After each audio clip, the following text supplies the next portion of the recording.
अस्सलाम वालेकुम लिसनर्स, मैं हूं आप लोगों की होस्ट नौशीन और मैं आप सबके लिए एक बहुत बड़ा सरप्राइज़ लेकर आई हूं। मैं आप लोगों के लिए आज एक नया चैनल लॉन्च कर रही हूं, हॉरर उर्दू सेंटर।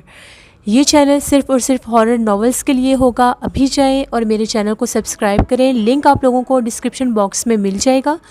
मेरे बहुत से लिसनर्स मुझे डेली रिक्वेस्ट करते थे कि आप कोई हॉरर नावल स्टार्ट करें, लेकिन बहुत से लिसनर्स ऐसे हैं जो रेगुलर स्टोरी सुनना चाहते हैं। खौफनाक कहानियों पर मेरी डेली रेगुलर स्टोरीज आया करेंगी, जो मेरे साथ आप सब लोग मेरे लिसनर्स शेयर करते हैं। और हॉरर उर्दू सेंटर पर मैं डेली आप लोगों के लिए एक नावल स्टार्ट करूंगी, जिसकी डेली एपिसोड आएगी। जब एक नावल कंप्लीट हो जाएगा तो नेक्स्ट नावल स्टार्ट हो जाएगा। आप लोग मुझे कमेंट बॉक्स में अपनी सजेशन भी दे सकते हैं कि आप लोग कौन सा नावल सुनना चाहते हैं, वो नावल भी मैं स्टार्ट करूंगी। आज रात मेरी फर्स्ट एपिसोड आएगी और आप लोगों को वो नावल बहुत पसंद आएगा। बिल्कुल भी टाइम वेस्ट मत करें, अभी जाएं और मेरे नए चैनल को सब्सक्राइब करें। Thank you for watching, stay blessed, अल्लाह निगहबान।